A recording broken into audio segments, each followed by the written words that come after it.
Hello, Sagittarius. Ito na yung monthly reading mo.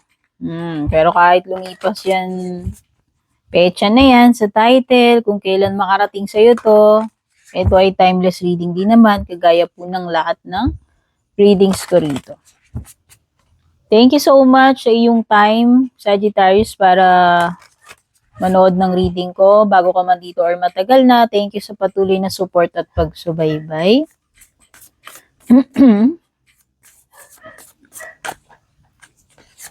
Hugutin muna natin yung mga cards mo.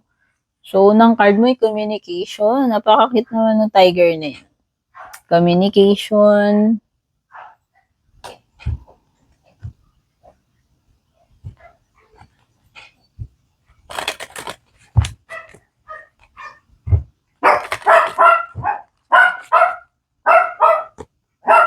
Co-create. No, meron naman leopard dito. Kanina, ayun, tiger. Ito naman leopard.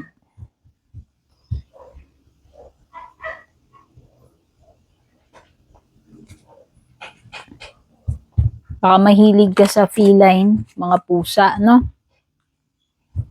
Or tiger or leopards. Meron ka ring priorities.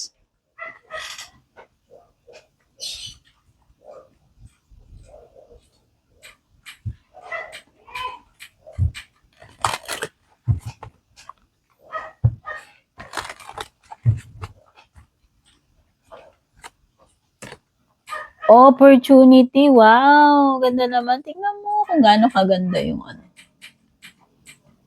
Image. Daming golden coins. Tama ba? Gold. Hindi ko alam kung gem o gold yun eh. Ewan ko lang. So, ang ganda, no? Nakikita ko na wow! Very feeling ko lang maraming activities para sa'yo, marami ring ganap, maraming gawain, busy, fully booked, ang iyong calendar, andyan yung opportunities, nandyan yung mga calls, emails.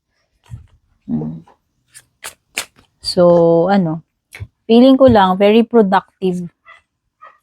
Ano to? Glow up. O, diba? Ang ganda. So, mamaya pag-usapan natin isa-isa yan. Clickbait. Yan. Siyempre, sa mga reading, hindi naman lahat positive yung nakukuha sa cards, no? May mga times na majority ng cards positive. Minsan naman, meron ding mga negative din, no? Hindi naman puro positive. Wala namang perfect sa buhay. Sa lahat ng bagay, walang perfect.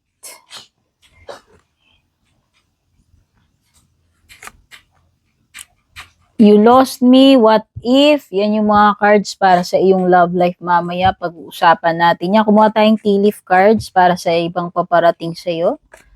Sagittarius. Tayong dalawa nito. So, ang nakuha natin, claw at saka teapot. Paano tayo ng tarot cards mo?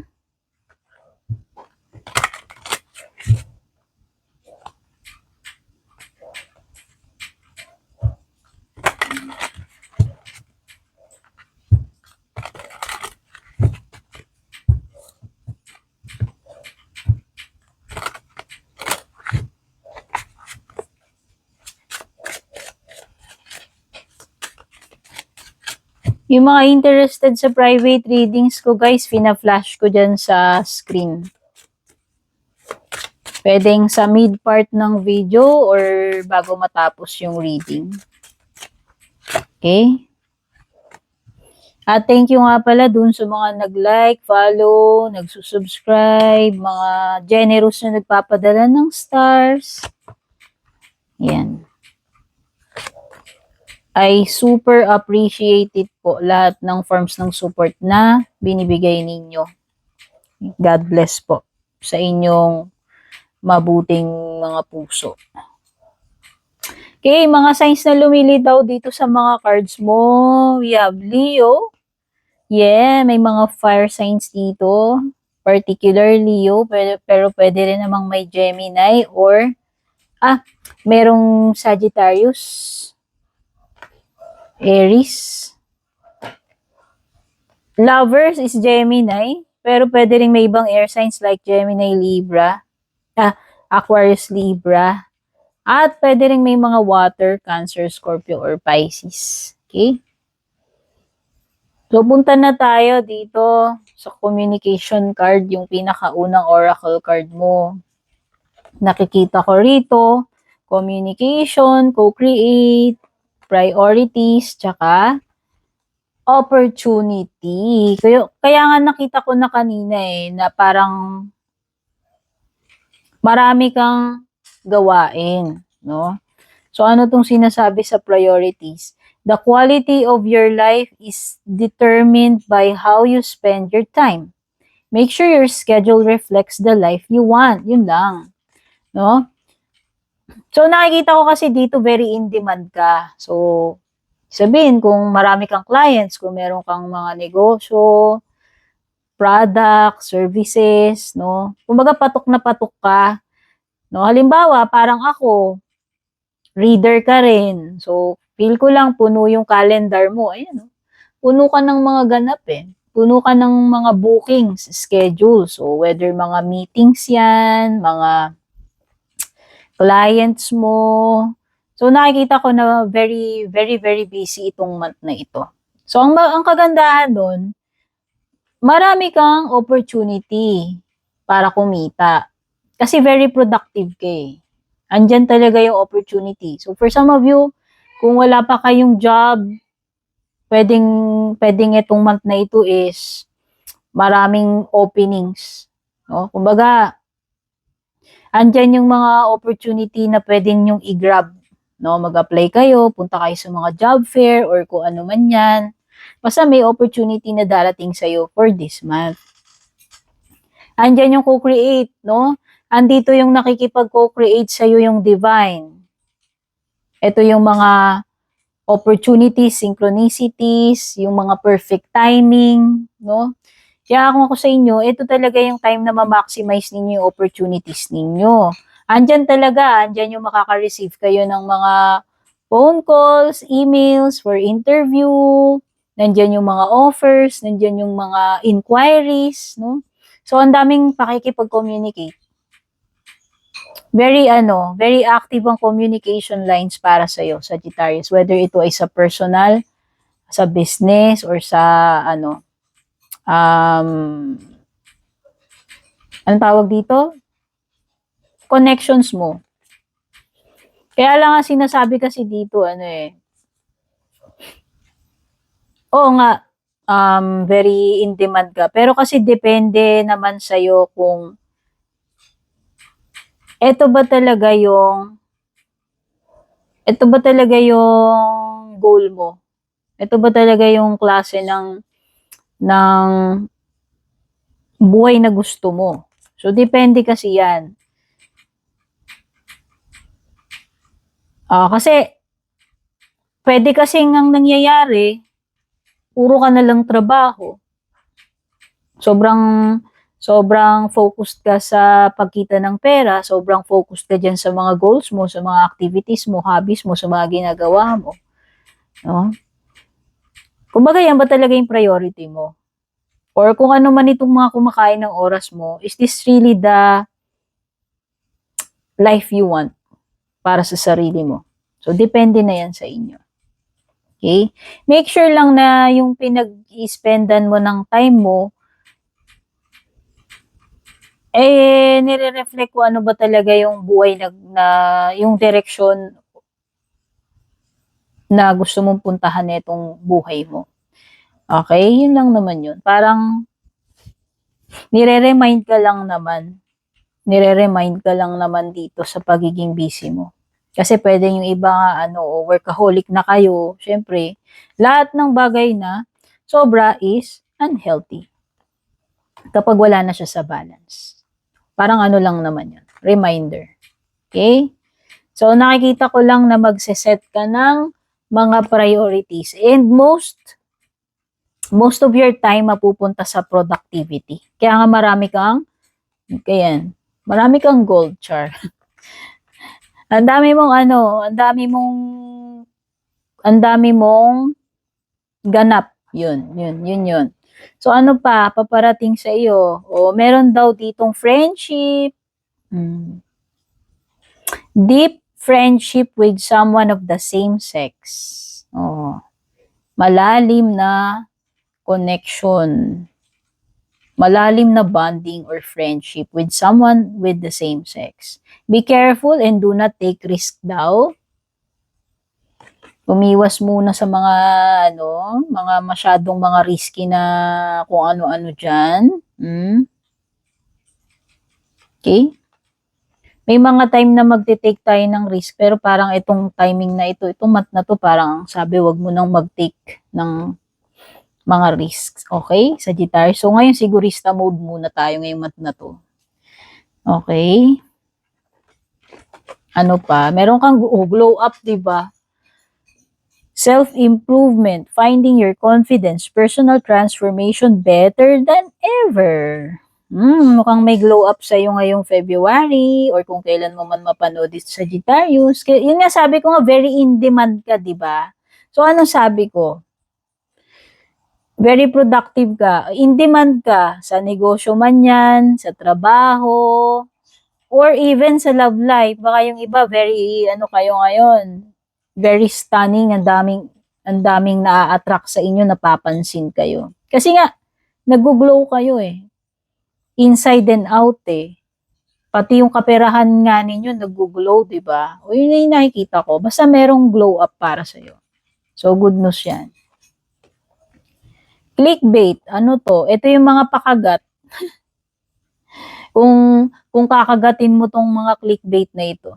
Whether literal na clickbait online, no? Kung saan man itong mga clickbait na ito.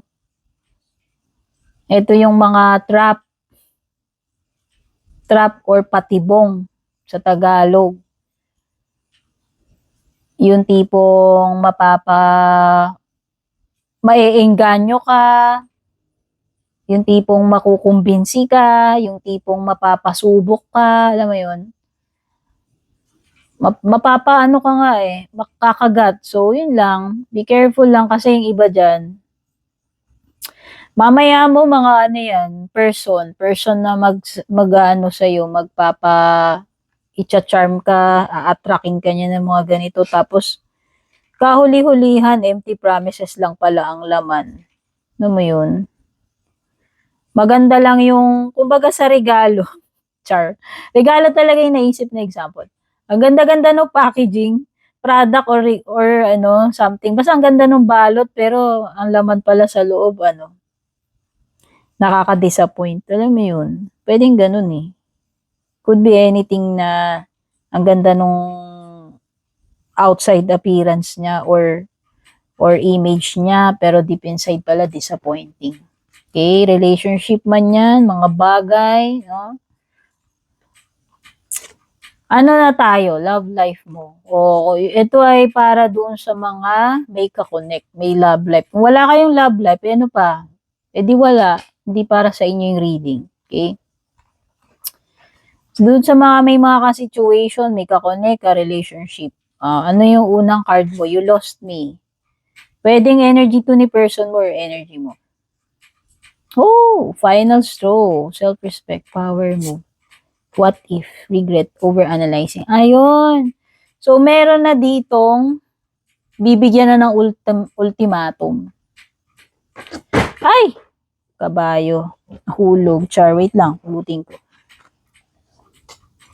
Ano ba yan? Nahulog yung ilaw ko. Hindi ko pa ito nagagamit. Baka sign na yon sa Sagittarius. Kalay mo, pati ilaw ko nananahimik doon nakabox na hulog. Okay, wait lang, may alarm ako. So, nakikita ko dito, parang you've given this person many times already.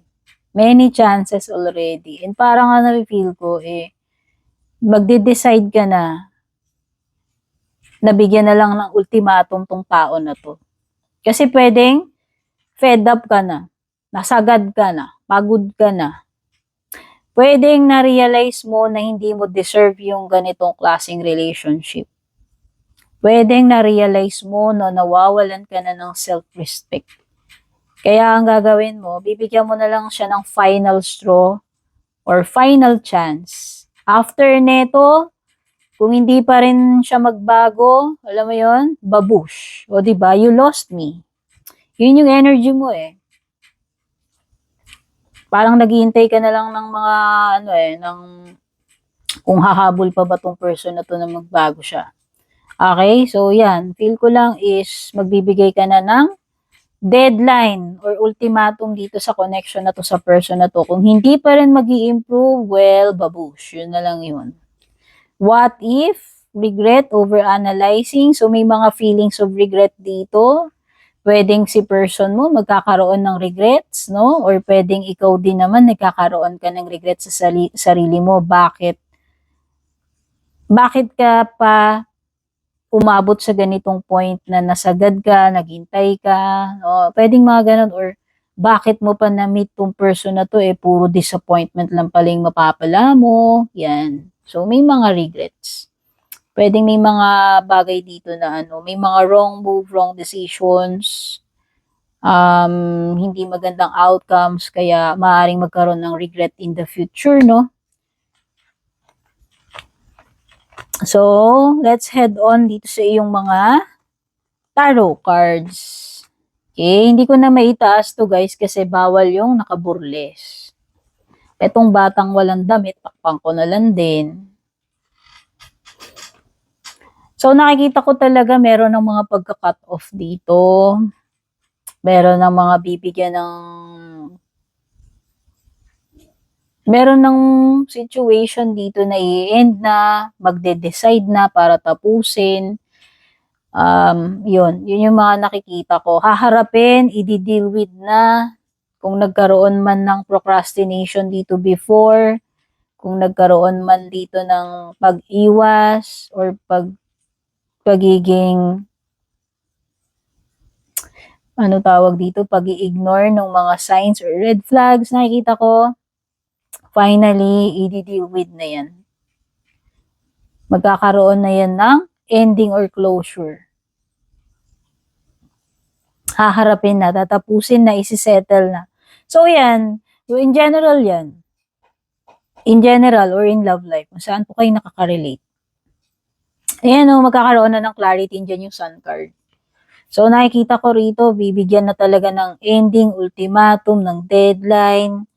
Yung mga loose ends, bibigyan na ng ng closure yan. Finally, gagawa na ng decision, no? So, definitely, meron ditong mga bagay na aayusin na, i-end na. I-deal with na. By the way, sun card is a period ng pagiging blessed. Positive card yan. So, sa tingin ko lang, maganda yung outlook ng mga susunod na weeks or itong buong month na ito para sa'yo. Nandyan nga yung glow up, diba? Ayan yung glow up nagliliwanag, nag-glow. So, nakikita ko na magiging happy ka. Happy. Ito ay period ng pagiging happy, kontento, kumpleto, healthy, going strong yung mga negosyo mo, going strong yung career mo, no? Ano pa, nag-glow up ka pa, ano pa ba hahanapin mo? Okay?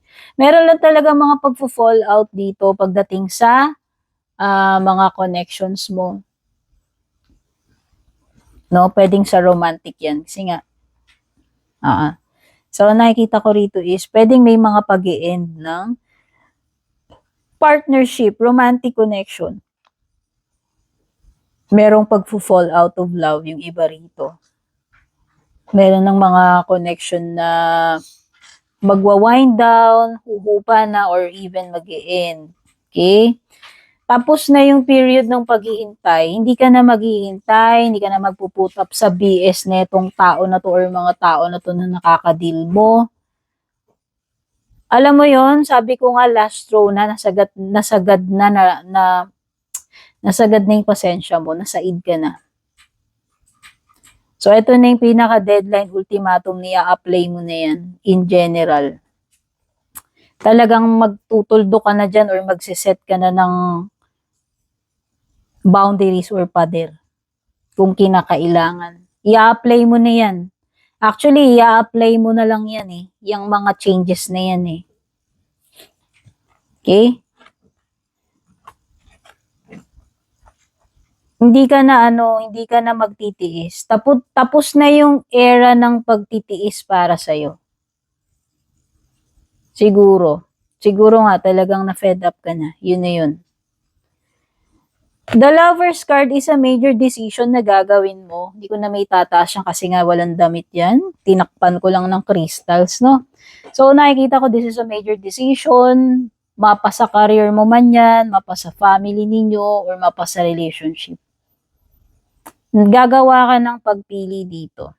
Major choice decision yan. Yung iba, this is entering more serious relationship. So, halimbawa, meron ka lang kakonect. Pwedeng ito ay something na magde-develop further into more serious connection, mas malalim, no? Definitely, may love ito. Potential na mapangasawa, maging fiancé, kung wala ka pang fiancé or asawa. For some of you, ito na yung indication na magpapakasal na. Isasalegal na yung relationship, no? Ililegalize na eh. So, magpapakasal or idedeklara na, may formal announcement na or magsasama na. Okay, yan yung mga indications niyan. Yes, ito ay pagpasok sa relationship commitment. And kung talagang gusto mo nang malaman kung seryoso yan o may love dyan, yun lang yung masasabi ko. Okay?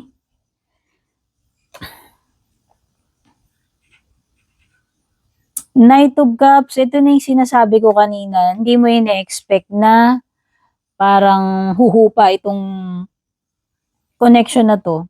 Ito particular to, nagre-resonate siya dito sa binanggit ko kaninang love reading na nagbibigay ka na ng ultimatum. Naghihintay ka na lang kung itong person na binibigyan mo ng deadline or ultimatum ay magbabago pa.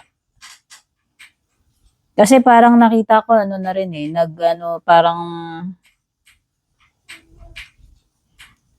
parang nabawasan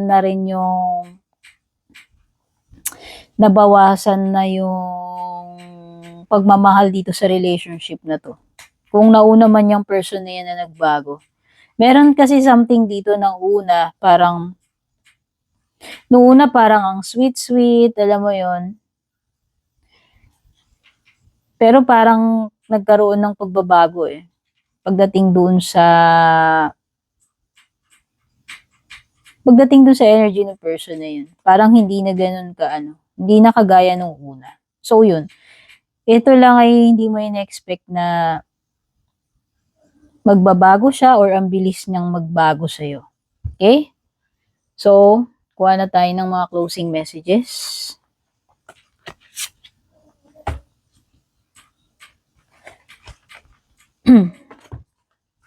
Gamit yung ating mga angel cards.